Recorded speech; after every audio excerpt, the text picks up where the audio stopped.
Okay. So we came up with a workshop really trying to identify opportunities.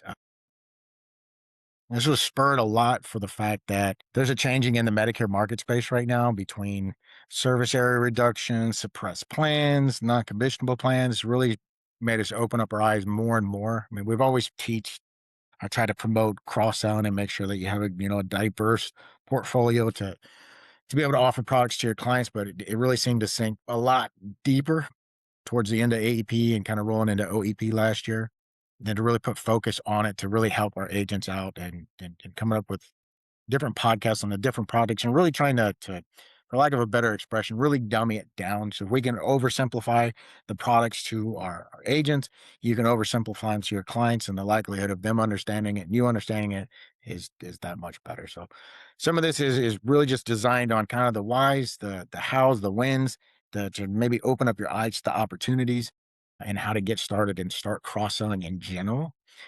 What cross-selling is, the simple definition is it's selling complementary products that enhance or go with the main purchase. That's what cross-selling is. That not to be confused with upselling, like you're trying to add on.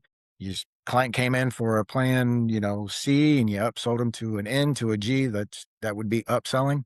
This is cross-selling, offering additional product lines that tie into their original purchase. I want to make sure our clients understand that we specialize in multiple things and do that.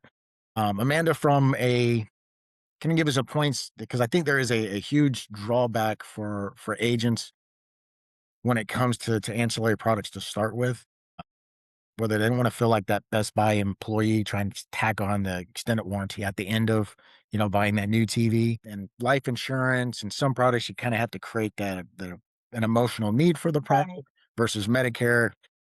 We get to be educators, and it's like you're gonna pick between Medicare Advantage, or you're gonna pick between a supplement, and we're more educators than salespeople in a lot of situations, because the clients are just kind of gonna pick off of the education that we provided them.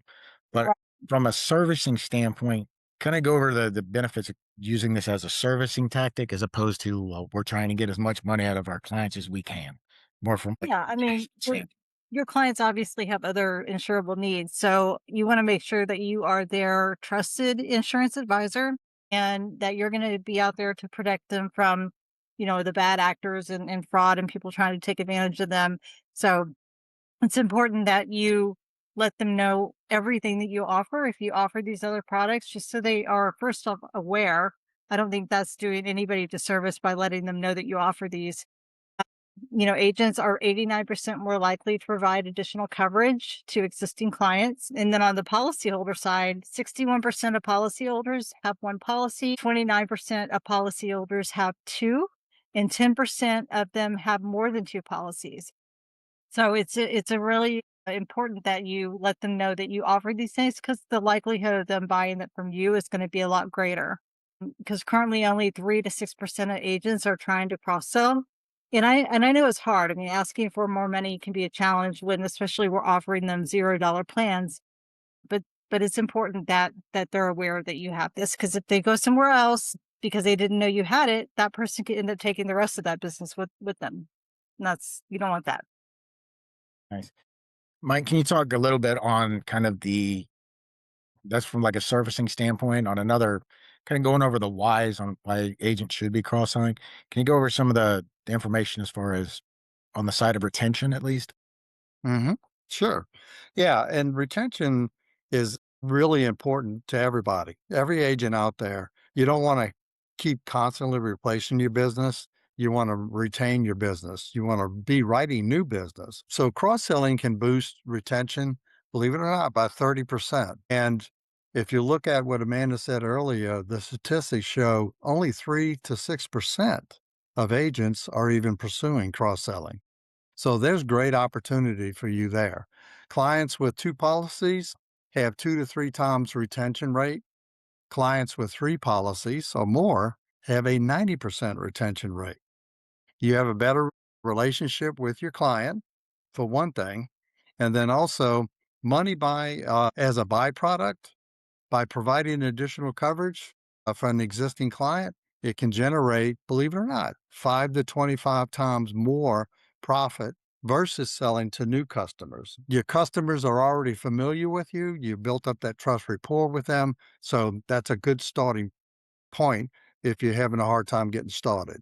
You make money as a byproduct for servicing your clients. That's Yeah, I like that point as far as from a compassionate side versus the called the used car dealer trying to get as much as you can out of that client. You suck them dry for everything they're worth. That's not quite the methodology, I would say, but being able from a servicing standpoint, make sure that they understand everything that you have. And by servicing your clients, the byproduct is that you just happen to make more money. correct. Yeah. From an offensive and defensive standpoint, this is a kind of another why that I've always tried to advise agents from an awesome offensive standpoint. If I can get my foot in the door and offer an ancillary product, it may open up the door for all the other products they have. I took care of them, showed them how much I know about this, how much I care about them, took the time to take care of them. Maybe I earned the rest of their business, whether it's annuity sale, maybe I start out with a dental plan or a hospital indemnity plan, and that leads into me being able to service them the next AEP for the Medicare Advantage business. So from an offensive standpoint, if I can get my foot in the door, I get an opportunity to earn their business. From a defensive standpoint, and then make sure I offer everything to make sure nobody else can get their foot in the door. Okay.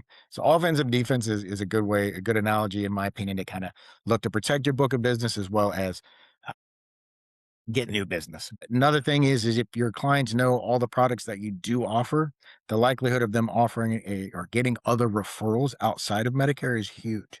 So if they have friends that talk about cancer and they know that you have cancer policies, hey, you know what, my guy, my insurance guy, gal, they offer cancer policies. Let me get you hooked up with them and get you taken care of.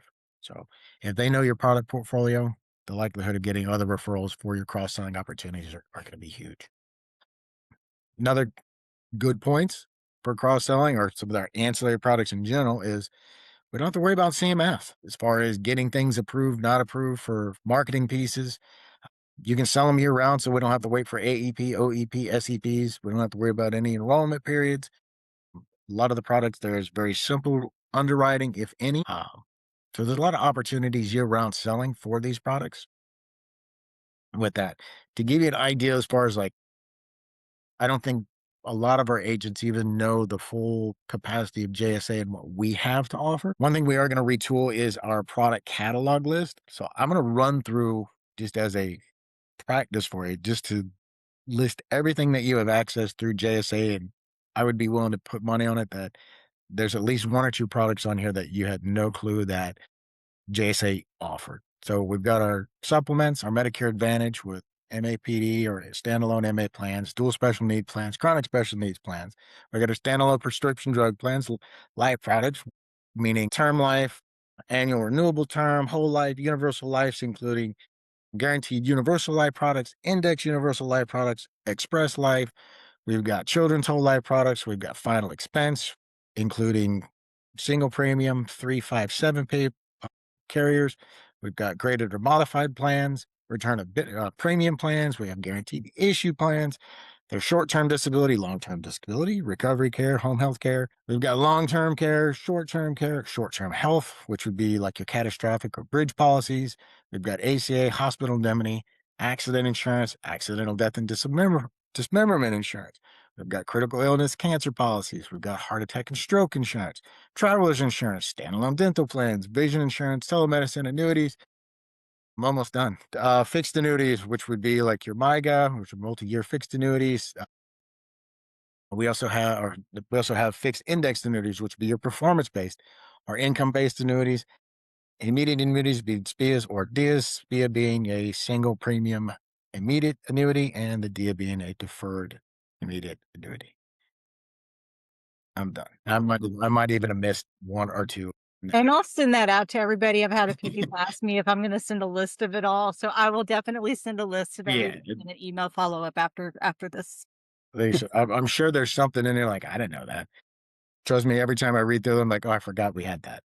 And Just- somebody else said that it would be amazing to have the list along with what companies. We're actually Yeah. we're working on that right now. So we have our standard product catalog, which I'm sure a lot of you have seen, but we're going to be adding to it because a lot of the stuff isn't on there. I don't know if it's just because what we were working off is old, but we're going to be adding that. So you'll have the carriers as well. Yeah, being able to find and have access to the information is going to be Right. upgraded for everyone. So I know we don't need to have to get started with cross. Do I think you need to pick up all these different product lines right away? No. Are these product lines right for everyone? No. That's not what we're saying. But Amanda, can you give us give us the top five ancillary products through JSA so maybe we can kind of help our agents fine tune what is selling or the most sold policy at least through JSA. So the most ancillary categories that were sold through JSA, which resulted in 11,000 policies being sold in 2025, were dental, hospital indemnity, major medical, cancer, and final expense. So those are going to be like your top five big ones. If you wanted to get started with a few, I would look into some of those carriers for those different products. Absolutely. With those top five, Mike, can you go over kind of what's a good way for agents to see what they potentially have access to, like right now, versus maybe picking up other contracts? Sure. Most of the information you can find out is in the ARC. And if you don't have access to the ARC, it's real easy. You can contact us, call JSA, call the carriers, get us involved. Because if you don't have access to it, you're missing a lot. All the JSA tools are in there. All your contracting's in there. You can see exactly what you have, what you don't have, and also contact us because we can give you recommendations on what you should have. Just like Jacob mentioned earlier and Amanda about what's the top sellers. Okay. We can let you know what those are in each of your areas that you live in. Yeah, we had a question coming to repeat the top five again. Was dental was number one, then hospital indemnity, major medical, which would be like your short-term plans, short-term Mhm. catastrophic plans, cancer, and then final expense. Those were our top five last year in that specific order. Dental doesn't surprise me because from the support side, helping agents out, I could tell you how many times an agent would call in and like, well, I lost a client. Some call center called in and said, hey, you want $3,000 worth of dental? My client said yes. And now they're on XYZ plan and their drugs aren't covered and the doctor's not in network. So dental was like the number one policy that agents would have or benefit that would have a client skated out from underneath them. So that doesn't surprise me that that one's number one. So kind of going into, we kind of give you the who, the when, the why, and this is where why we haven't given you who yet, I should say. Going into who should we be targeting? What's our audience for this in general? One would be our turn to 65 clients. There's a whole slew of products that and insurable needs that they have. I would say the best the best who or the best person to look for as far as identifying opportunity would be any of our clients that are coming off a group plan. One, because they're used to paying, I don't want to say always, but call it 95% of the chance they were paying a premium. And it's okay to ask your clients, how much were you paying for that coverage? And then ask, like, okay, that's a pretty good deal. What all came with that? They're used to having a certain level of coverage with the group plan. Group plans typically, just so you have your health coverage, you've got the drug coverage. Typically, there's a life policy attached to it. A lot of times, there's some kind of wealth planning component, whether that be in the shape of a 401k or an IRA. They have some form of accident coverage. There's generally a dental, vision, and hearing component to it. A lot of times, there's telemedicine added into it. A lot of times, there is a wellness program, whether that's like a gym membership, similar to our Silver Sneakers or Silver and Fit. There's identity protection, and a lot of times there's some form of legal protection. So if they're used to having all of that protection, that's that's the protection they're used to have, and they're used to paying XYZ premium for that. If it's $150 every other week, well, that's $300. If you could look to put them on a Medicare Advantage plan that's a zero premium and ask them like, well, do you want me to try and match up if you were comfortable with that kind of coverage, do you want me to see what I could do to try and match everything for you? We're just going to worry about, the health side being our drug coverage and the health side being our Medicare Advantage or supplement. Outside of that, we can come back and look at all these other insurable needs and make sure we get you taken care of. So there's a whole smorgasbord of opportunities that line up pretty much one for one. The life insurance policy, I don't know that you're going to get an affordable term or whole life policy for someone that is 65 and older. They start outpricing the market, we'll say. But you could get a final expense product that's still a simplified issue whole life, where you could help put a little bit something on the end of in for 'em if they don't already have something in place. The wealth planning, I mean, that can turn into like the 401k RA, that can roll over into an annuity. I'm looking for opportunity there. Your accident and disability insurance, accident coverage, and I would look at as far as disability. If they're not working anymore, they're not offsetting an income at that point, but maybe the hospital indemnity plan makes more sense instead of a disability plan. But all the other ones kind of light up perfectly. Cancer for cancer plans, the telemedicine, dental health, vision, and hearing, all those kind of line up exactly with products that you have access to or could offer your clients to help cover or give them the coverage that they're used to having on that group plan. So if anybody that's on a group plan should ring the alarm like, hey, I should probably dig into this group plan a little bit and find out a little more information about what kind of coverage they had. Were they happy with that kind of coverage? Are they looking to get that same amount of coverage as far as benefits wise? And then you can figure out pricing and everything. Um, so those would be the group plan would be my number one.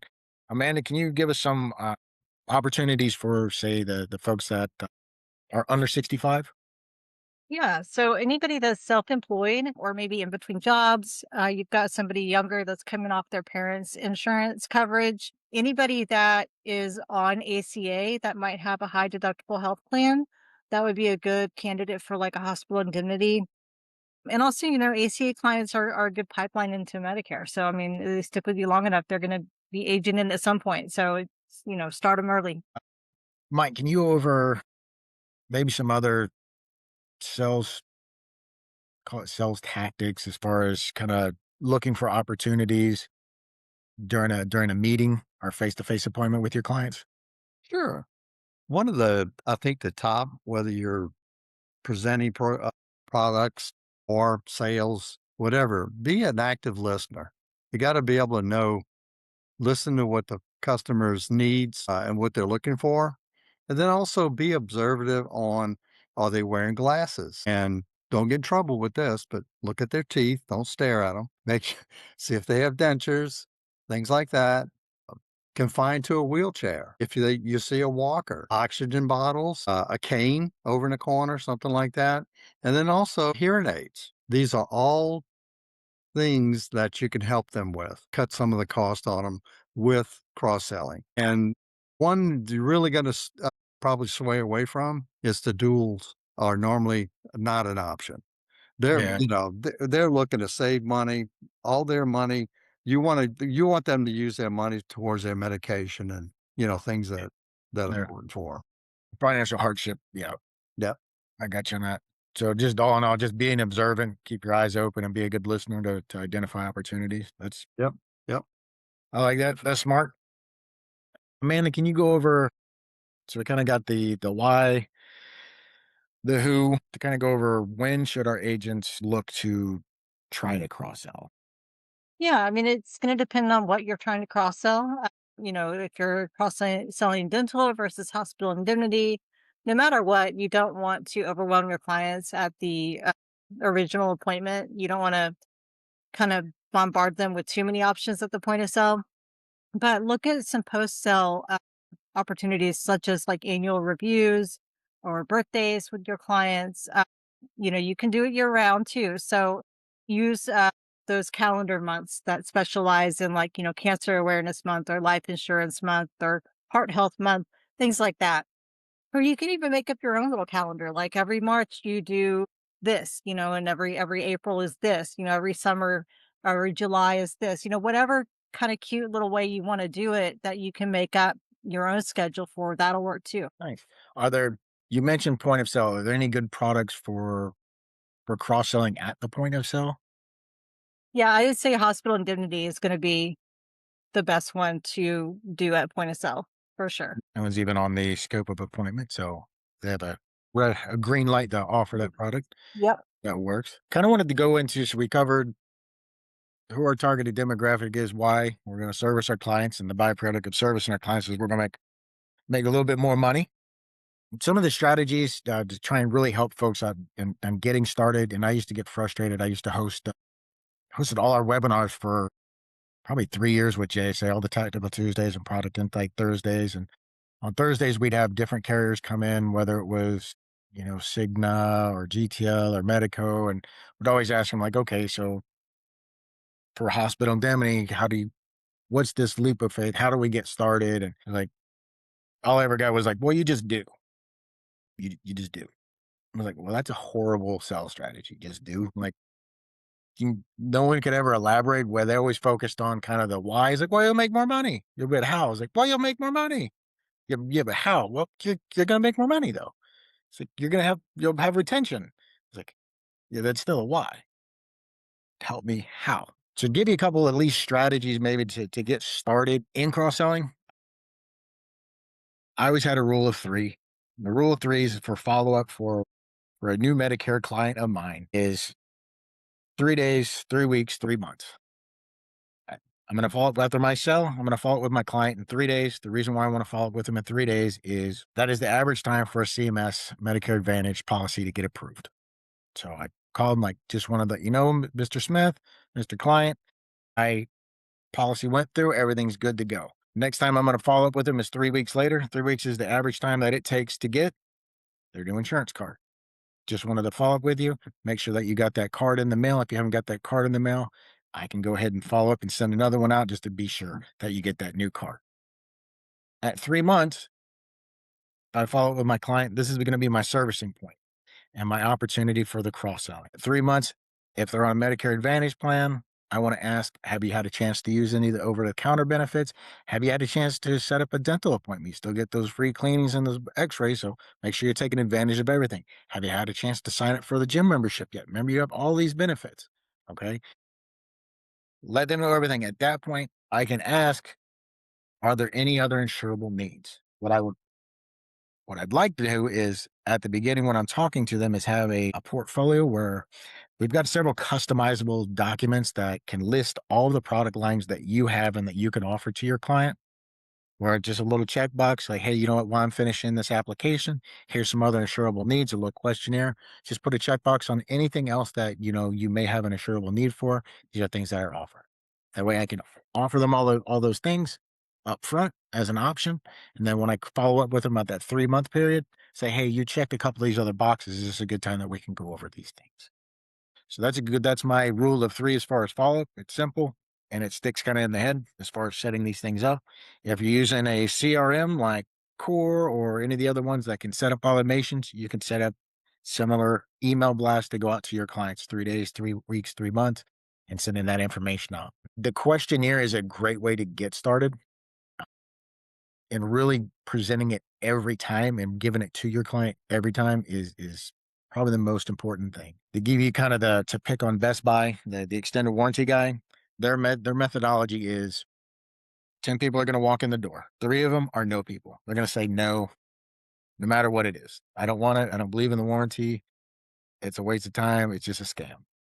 There's another 3 people are going to walk in the door, and those are yes people. They're going to say yes because they believe in it. They've had a warranty. They got their money worth out of it. They want the additional protection if something does happen. And you've got the 4 people in the middle. The 40%, those are your maybes. They might get it, they might not. They may think about it, but if you don't offer it to your clients every time, you're missing out on the 30% that are going to say yes to the product every time. So how do you identify that 30%? You got to offer it every time. So come up with a system to ensure that you're offering it would be the best way to start. And that questionnaire can be a huge, huge benefit to that. I always tell folks McDonald's made millions and millions of dollars just off asking one simple question every time. Would you like to supersize that for 39 cents? They made a killing on that. So offer it every time is the best way to get started. And that questionnaire is a great way to at least help get it as a conversation starter for you. If you have the application, you can put the application in there with you. That way you can set it out and be able to have that conversation. So if you're using your notebook or anything, have that with you, have a paper one so you can have them fill it out and get started. Other ways is constant contact with your clients, birthday reminders, holidays, reaching out to your clients during holidays, any anniversaries, Super Bowls, any CMS updates, anything are the ways just to stay in contact with your customers so you stay relevant in the back of their mind that you're still there to help them and service them is a great way. Social media posts is another one.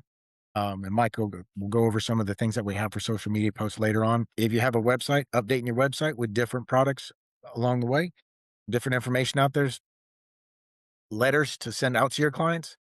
Hey, I have these products. This is a new product. This is something that I care about. Send the letters, email blast to your clients. Setting up campaigns, something like the Amanda was saying. Just coming up with your own system. Like I said, the cancer awareness, heart awareness, life insurance awareness. These are all months that are kind of planned out, and you can kind of lean on those. But you could also come up with your own system. You could come up with a system following up for all your clients. Say every March or every May, I'm going to send an email out to my clients saying, "Hey, make sure whether they have a dental policy with me or not, make sure that you get your cleanings with your dental insurance that you have." Well, I don't have dental insurance. Well, hopefully they contact you to get dental insurance.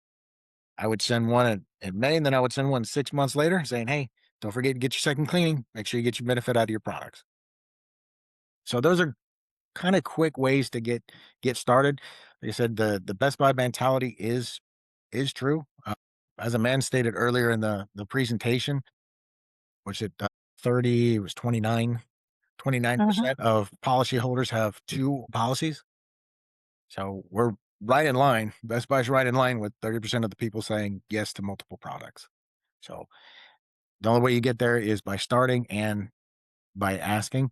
And those are just a couple different ways to kind of get started. The rule of three I really like, and keep an eye out for our group clients that are aging in. Those are good ways to get started as far as introducing these other product lines to them. We do have a couple questions in the chat, Jacob. Oh, sure. I got to ramble. I'm Um, sorry. that's okay. The first one is, are there are there any hospital indemnity products in California for people 65 plus? Can't find any. Esther's asking that question. No, I don't believe California still recognizes hospital indemnity plans as a viable service to clients as of right now. To my knowledge, no. I can double check, but I don't believe they've changed anything in those lines as of yet. But I'll get back to you. Or have one of our folks from the West team reach out to see if there are any products. Off the top of my head, California hasn't changed their mind as of yet. It's been that way since I started with JSA. They don't like them. Okay. It's not a Um, carrier issue. It's a California just doesn't see the value of them at this point. California issue. The next question is from Ricky. He wants to know what the difference is between short term care, recovery care, and home health care, and what carriers we would suggest in Wisconsin and Minnesota. So short-term care can typically be like a bridge policy or catastrophic coverage. Ideally, those would kind of fit into a portfolio where if I have a spouse that is a trailing spouse, we'll say. So I'm 65, but my wife is younger than me, but I'm the one that I have group coverage. My group plan isn't going to keep paying my insurance if I don't work for him. So if I go into Medicare, my wife now doesn't have any coverage for 3 years if she's 3 years younger than me. I would look for some kind of policy to put her on basically as a bridge or a gap policy until she ages in. That would be short term care. And that'd be my targeted audience. What I would look for there, like a bridge policy. We've got 2 or 3 companies that do a pretty good job with that. Recovery care and home health care depends on the state. They're not offered everywhere, but they're very, very similar with the recovery care and home health care. Some of them have to do with the limitations on the custodial care and things that they will cover. So I'm giving you kind of a high level answer on that, Riggy. Hope that does it. But we can kind of dive into them a little bit more if you want somebody to follow up with you and get you some recommendations on between the two. Last follow up to Esther's question about hospital indemnity in California. She's asking about recovery, home care, cancer, and heart attack, if they are available in California for 65 plus. So heart attack, yes. Cancer, yes. Home health care is, I want to say Aetna offers a recovery care, but I'd have to double check for you. I don't have my Rolodex of all we keep in mind, like we've got 150 different, roughly 150 different carriers, but I can have somebody follow up with you, Esther, and make sure that if there's products available, we can get you updated with them. Okay. All right. Some other stuff that we have as far as getting started with cross selling, Mike, can you go over some of the kind of the tools that our agents have access to? Because I know it can be kind of that leap of faith, but there's a lot of stuff that we have to help agents get started. Yeah. Can you cover some of those things as far as maybe additional trainings and where to look to get started? Sure. Everybody that's with JSA or has contracts with JSA really should have access to the ARC. This platform pretty much is everything you need to do or have to run your business and be successful with it. In the ARC, you'll find the Pro Shop. The Pro Shop is all CMS approved marketing materials that you need for all the carriers, all the products that we were talking about, whether you're doing mailers, social media marketing, whatever. And you got to remember, guys, the baby boomers that are coming up now, these guys are tech savvy. They know how to go online. They know how to show. They're using their iPhone. They're using their iPads. In the Pro Shop, you'll find JSA approved. We already have events set up for you. So these are Medicare Scholar, 15-minute presentations that you could do on all the products and basically help you with the cross-selling. You can set up events to your existing book, new people, and do a Medicare Scholar educational meeting with them and introduce your cross-selling to them. Mailers, any type of mailer you'd like to do, also in ARC is my quotes. You can go in there and quote all of the different carriers for whatever cross selling you're doing, whether it's, the final expense, hospital indemnity, cancer, whatever. They're all in there. Webinars. You ever think about doing a webinar? You have with your existing clients, you have all their information, you have their emails, see if they'd be interested in doing a WebEx with them. Or you can even do like we're doing a podcast with them. Can't beat a face to face, right? And also, don't forget, utilize AI. AI, if you put the criteria in there, what you're looking for, whether you're doing a webinar or a podcast, it can pretty much show you how to set it up and do it through AI. So hopefully that helps. I mean, that's some ideas that you can get started with it. If you have trouble with it, contact us. Please don't hesitate to call us. Everybody out there that knows me or Amanda, you have all our contact information, cell phones, emails. For sure. Okay, get the sales team involved. If you don't know who your local salesperson is, we'll put a list of when we send out the follow-up email, we can get a list of all the local kind of area managers for JSA. That would be a good way to get started and make sure if there's something that you're interested in, they can also help give you recommendations in your state that for product lines that are available. There's other things in the agent resource center. As far as the webinars, there's a lot of trainings in there. There's product specific trainings. There's carrier specific trainings that you can watch on demand. There's a lot of podcasts that we've been doing in all our different regions right now. Like I said, in the southern region, we kind of piggybacked off of our workshop that we started with, and then we kind of did dental. I thought our podcast was going to be about 15 minutes worth of excitement and dental products. And I think we did close to 50 minutes by the time it was done with, coming up with different strategies to utilize dental products to kind of get your foot in the door. One of the silly things, I don't want to say silly, but we went online and found, just going through Amazon.com, you can pick up like 300 toothbrushes with your name and your phone number on it for like $20, $30 as far as like a really cheap, inexpensive giveaway. If you have any kind of tabletop booth, come over and get your toothbrush. It's got my name on it. If I can get you to come over and talk to me at my booth, and have a conversation with you. You're engaged with me at that point. I can offer you a whole lot of other products, not just come get my free toothbrush. But it's a conversation starter. Is the way to get some attention to your booth. Really, really inexpensive. So there's a lot of opportunities there. AI is really I'm scared of AI, but I like AI. Like I've seen too many movies between Terminator and The Matrix. I see where it all ends. And it's the end of the world at some point in time. They take over. So I have that fear in the back of my head because I watched too many movies. However, do I think AI is going to replace insurance agents? Do I think AI is going to replace what we do? No. Do I think you can use it as a tool to help you develop things? Absolutely. You could come up with, we used it as a tool to try and show on one of our trainings for hospital indemnity. It's like, well, come up with a bronze, silver, and gold hospital indemnity package. And it went, It came up with, the bronze plan was you got what was it? It was like 5 days, $500 for inpatient, outpatient, and it was $40. And the silver plan was 5 days, $500, and added the cancer rider. And then the gold plan had added, it just kept adding a little bit more. So you had a bronze, silver, and gold plan. So it was another strategy to cross sell where you could talk about hospital indemnity with your Yeah. client. Yeah. Kind of pre-prepared prices and stuff as opposed to making it really, really complicated. But I would say one of the biggest things is simplifying the products for yourself and for your clients. Dummy them down and don't be afraid to offer from a servicing standpoint. I think that's one of the biggest setbacks that our agents experience is they don't want to feel like they're taking advantage of their client. Uh, Don't look at it that way. From a servicing standpoint, I'm offering all these products. You can take them or leave them. They're not. Do I think all our products are right for everyone? Absolutely not. I think anybody that says that would be silly. But it's really hard to find out which clients want those products if you don't offer it to them every time. So the old basketball saying, you miss 100% of the shots you don't take. Just make sure you're offering it to your clients to get started.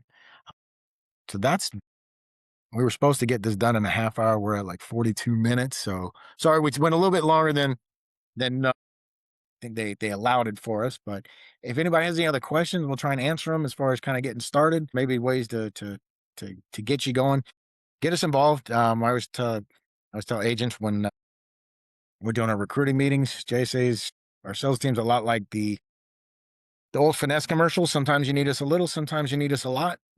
Get us a call. That way we know how much you need us at all. But that's a good way to get started. We'll hang out here for just a couple minutes. And did we miss any questions, Amanda, that were coming through? I think I caught them all. We had someone ask about long-term care. What about, we Yeah. do have What's the long-term care. difference? We still have long-term care policies. The long-term care policies are, if you're looking to get into those, I would look at potentially a life policy that has a long-term health rider attached to it. That seems to be a better route to go than just a standalone long-term care plan. From my experience servicing our agents, a lot of our clients that want long-term care as far as, and I should say there's two different kinds of long-term care, like long-term care disability and long-term care as in like nursing home or extended living facilities, things of that nature. So if it's the long-term care as far as like assisted living facilities, most of the clients that want it, the underwriting became very complicated 5, 6 years ago. And by the time they want it, it's either too old, too expensive, and they can't pass underwriting. So my targeted demographic on someone like that is I would be looking for someone in their 40s, mid 40s, early 50s would be my targeted demographic on a long-term care product like that. Maybe someone who never got married, they don't have any children or survivors, brothers or sisters in the picture at that point in time where they don't have any caretakers as they get older. I would look for introducing the product at that point in time. Otherwise, I would look at life insurance with a long-term care rider attached to it. That seems to be a better route. Yeah. We do have a question from Amy. She'd like to hear more about the three or four prong option you spoke about. I think she's referring to the rule of three. The rule of three, or how There's to lay out like a bronze, silver, and gold package. You could create your own. What we can do is, what I would look to see is, I would start with what products you currently have. And you could throw together your own kind of package deal as far as bundling. You want to make sure as far as to try and stay compliant. As long as you can't bundle like you have to get all these or it's all or nothing. You have to give them an option that they could opt out on something. But absolutely, I would give them the option. You can do it multiple ways. We gave the hospital indemnity one. You could come up, well, here's a dental vision and hearing product, and here's a hospital indemnity plan, and here's a cancer plan, and run them at different values. Maybe it's 10,000 in dental for your bronze, 20,000 for your silver, 30,000 for your gold plan, and set it up similar to that. So what I would look, Amy, is we can have one of our sales folks reach out to you and try and help you set those kind of things up. That's what we're here for, and what we yeah. should be doing to help you out. and grow your business. So it really depends on the products you have and how we could set that up. Any other questions? This is the fun part, actually, figuring ways and strategies to help our agents out. Thank you, Andrea. Thank you, everybody that gave us the positive feedback. We tried to do something a little bit different than a lot of the cross-selling ones, focus very primarily on the products themselves versus trying to get you involved and starting to talk to your clients. Andrew has a question. If I need Mhm. to talk to someone about a client or a current client, who can I call and talk to? You can always call the 1-800 number. Which area are you in, Andrea? We can get you connected with Nebraska. I think that's Nebraska. Make sure my You're either in the Northeast or you're in Nebraska. Yeah. But either way, we can Yeah. get you Yeah. contacted with somebody in the Nebraska. shows you our ability I'm to going to send out on the follow-up email a list of who you would need to contact in that certain region. So Nebraska, I believe, falls into Central. So I'll put the two names of the sales reps for that region for you. yeah. Trying to think. See, man, see if you can pull up Andrea. Make sure we have a good phone number and contact. That will make sure we have Andrea to Andrew. Andrew, we'll make sure that we have your contact information before and make sure we get you taken care of. Yep, I've got Andrew pulled up. All right, perfect. Andrew, we'll make sure we get somebody to reach out to you and get you squared away. All right. Well, I think that's about it. Looks like a whole bunch of folks have already dropped off and heard us enough. So we're gonna go ahead and sign off. Amanda and Mike, I really appreciate you guys taking time to to Okay. to be on the podcast and kind of help further grow our agent base as well as kind of giving them advice and kind of tips and tricks along the way for this introduction to cross selling and maybe hopefully help spur some thoughts and some conversations for our different carrier partners and agent partners here. I like to get to get started. So thanks everybody for joining us and spending time with us this evening. Have a great day and enjoy the rest of your week. Thanks everyone. Thank you. Thank y'all.